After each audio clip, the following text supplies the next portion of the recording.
dari barang bawaan Anda dan hati-hati Hari ini kita akan melakukan percobaan observasi tentang pelanggaran lalu lintas di jalur busway. Kita tahu pelanggaran lalu lintas itu banyak kan. Karena kita dibujutin tentang mengenai busway-nya. Nah, daripada lama, ini kita langsung ke pusat perbelanjaan. Transportasi merupakan bagian yang sangat penting karena sangat berpengaruh terhadap mobilitas di masyarakat. Pertumbuhan jumlah penduduk mempengaruhi kendaraan yang semakin meningkat, khususnya kendaraan pribadi yang mengakibatkan kemacetan semakin meningkatkan di ibu kota. Busway, apa sih busway? Ia merupakan jalur khusus yang dipisahkan dari kendaraan bermotor lainnya. Jalur ini merupakan jalur prioritas bus Transjakarta. Jalur tersebut ditujukan agar bus Transjakarta dapat berjalan tanpa hambatan ataupun gangguan lalu lintas lainnya.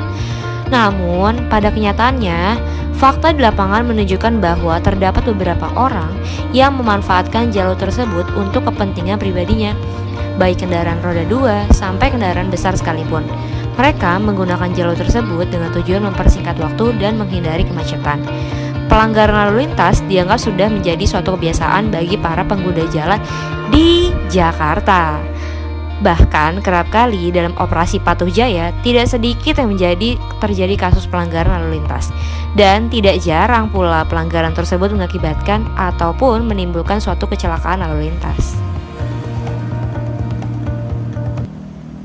Kami sedang berada di Jalan Gubernur Raya, tepatnya di simpang lampu merah Jalan Lalu. Bisa kita lihat bagaimana pelanggar lalu lintas terutama di Jakarta. Wih, mantap-mantap.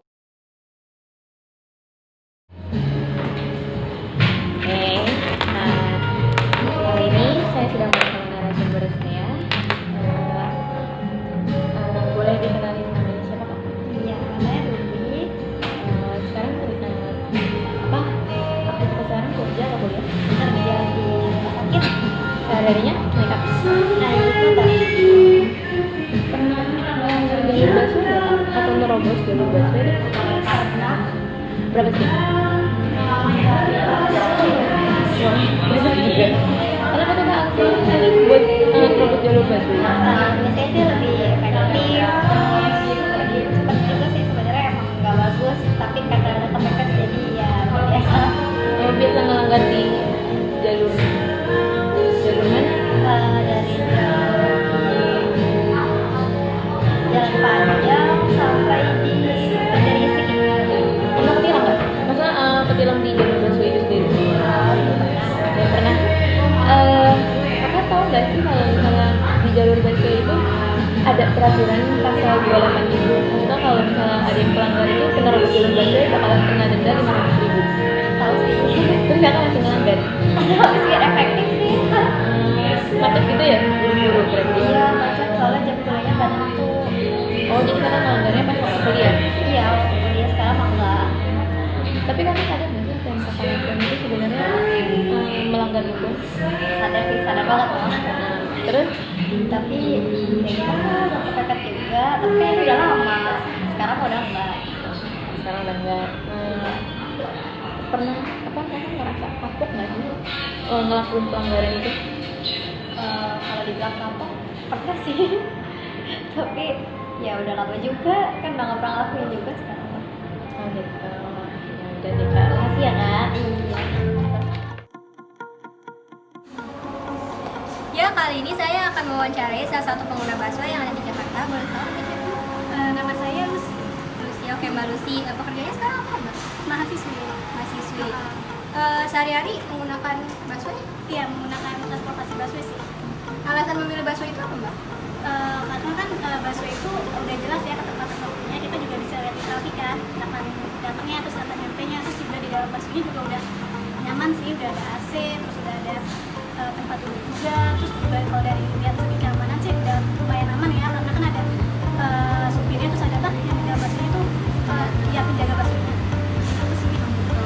Terus biasanya menggunakan busway itu apa? Kalau sehari-hari sih buat ke kampus, tapi kadang kalau misalnya ke tempat-tempat mau itu yang bisa dijangkau pakai busway sih pakai busway juga. Jadi multifungsi aja gitu ya, Mbak, busway? Iya, tergantung mananya juga sih. Terus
Udah berapa lama naik ini busway? Kalau untuk pergi sehari-hari ya, misalnya ke kampus sih ya dari semester 1 kayak sekitar udah 1,5 tahun yang lalu. Cuman kalau untuk penggunaan kayak misalnya setiap satu minggu ya, pokoknya nggak rutin sih, udah dari kecil ya, dari awal ada.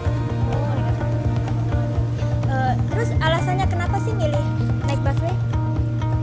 Pertama sih ya karena kalau misalnya untuk pergi jauh ya itu lebih enak lah, maksudnya naik transportasi umum daripada naik kendaraan pribadi kan, sampai juga bawa sendiri, terus juga udah lebih nyaman, terus murah ya kan, ya sampai keliling Jakarta yang penting gak keluar halte tinggal 3.500 itu murah banget, terus ya itu sih yang pokoknya nyaman Terjangkau gitu ya. Terus ini apa namanya? Ada nggak sih pengalaman Mbak kayak ada yang ngobrol jalur busway gitu? ada pasti. Apa? Kira-kira? Banyak sih, apalagi pengemudi motor ya, tapi yang paling berkesan buat saya sih yang kayak wah banget itu kayak sekitar 1,5 tahun sampai 1 tahun yang lalu itu saya lagi naik ke kampus kan, terus habis itu tapi saya naik yang itu kan Transjakarta yang tidak ada separatornya, jadi kayak jalur biasa, tapi kan pasti udah tahu kalau misalnya jalur kanan itu adalah jalur Transjakarta kan. Nah ini ada mobil, dia tuh di sebelah kanan, jadi tuh dia emang ada menghalangi apa sih jalur untuk Transjakarta ini kan, bisnya ini. Nah ketika bisnya mau coba, jadi itu lampu merah posisinya, dan ketika bisnya mau ngambil kanan, karena posisi udah kanan, dia tuh mau apa ya, langsung motong aja, jadi kayak nggak mau ngalah sama bisnya atau nggak mau lebih cepat dari bisnya, pokoknya dia langsung motong aja. Itu akhirnya ya tabrakan ya, gas kencang itu sih mungkin ya jatuhnya kayak serempet-serempetan, tapi ninggalin penyok di bisnya juga, terus mobil dia juga sebenarnya kan tabrak, dan ya udah tuh akhirnya si sopir bis Transjakarta ini kan akhirnya berhenti mobil, terus ya udah itu sampai ke delay setengah jaman deh gara-gara itu, gara-gara si pengemudi ini nggak mau disalahin kan, tapi ya namanya udah jelas kan, maksudnya emang kelihatan penumpang juga ngelihat kok, apalagi berdiri kan, yang posisi berdiri nggak duduk, itu emang mobil itu tiba-tiba motong, dan ya udah jadi kayak sampai ada bapak-bapaknya udah nggak sabar kan, marah, terus habis itu ke tempat pengemudi itu sampai klakson gitu, maksudnya mobil sini dalam keadaan nyala kan, tapi tuh dia nggak klaksonin gitu, kayak minta buruan si sopir buat menyelesaikan masalahnya, mungkin kayak penumpang tuh kayak jangan ke situ, dia takut jalan gitu misalnya kan, kayak gitu sih. Kayak itu main berkesan sampai kecelakaan, bukan misalkan sampai senggol. Kira-kira Mbak tahu nggak sih undang-undang buat pelanggar pelanggar si jalur busway ini? Kalau misalkan tahu persis soal pasal-pasalnya sih nggak tahu, tapi ya kita kan negara hukum ya, sampai apa sih ada peraturan buat menyeberang di jalanan aja kan ada, jadi otomatis pasti bakalan ada lah untuk apa sih peraturan terkait jalur Transjakarta itu. Tahu nggak sih ada aturan pelanggaran jalur busway, di mana aturan itu jika pelanggar yang melanggar akan didenda sebesar 500 ribu, tahu nggak Mbak? Iya tahu. Nah menurut Mbak apa sih cara yang efektif gitu biar pelanggar itu pada jerak gitu, biar nggak melanggar lagi? Sebenarnya sih walaupun udah diberlakukan ya katanya aturan dari 500 ribu itu, kalau kesadaran mereka masih kurang dan nggak patuh lalu lintas sih sama aja bohong ya, soalnya kan balik lagi ke diri masing-masing juga ya, mungkin itu juga bisa jadi salah satu, cuman mungkin masih belum efisien. Gitu aja sih. Ada nggak sih solusi buat pelanggar ini? Kalau untuk solusi dari, maksudnya ini bakal Apapun itu sih, oke. kalau sama penerapan busway. Kalau misalkan kalau melihat dari segi apa ya, dari segi apa jalanan ya, maksudnya untuk beberapa jalanannya, kalau misalnya lihat dari segi pengemudi yang melanggar sih ya kita bakal bisa mikir kan kayak oh ya emang macet kan, apalagi kayak jalan Jakarta nggak terlalu besar, udah dipotong jalur busway kan, akhirnya pasti ada yang melanggar gitu kan, karena udah macet dipotong jalurnya. Tapi ya solusinya sih yang pertama kayak lebih diperketat lagi pengamanan jalur busway-nya, kayak waktu di tendean ya masih ini jalur atas sih, tapi seenggaknya kan ada yang jagain kan, dan ya emang pasti nggak bakal mudah juga, tapi itu bisa jadi salah satu cara yang mungkin bakal efektif. Terus juga mungkin separator busway-nya tuh kalau emang ada separatornya ya, itu emang harus apa sih, kan sekarang kan banyak separator yang bolong-bolong, akhirnya banyak yang bisa masuk kan, mungkin bisa dibenerin dari separatornya juga, dan sebenarnya sih dari pengemudinya juga sih yang harus. Berarti emang dari pengemudinya juga harus ada sadar dirinya juga ya. Udah, makasih ya Mbak ya udah diwawancarai. Maaf ganggu waktunya juga. Jadi guys, kita harus sadar diri supaya nggak terjadi pelanggaran yang dapat merugikan diri kita sendiri dan juga pengguna jalan lain. Wes tondo, ojo nglanggar meneh, dadilah menungso sing manut aturan.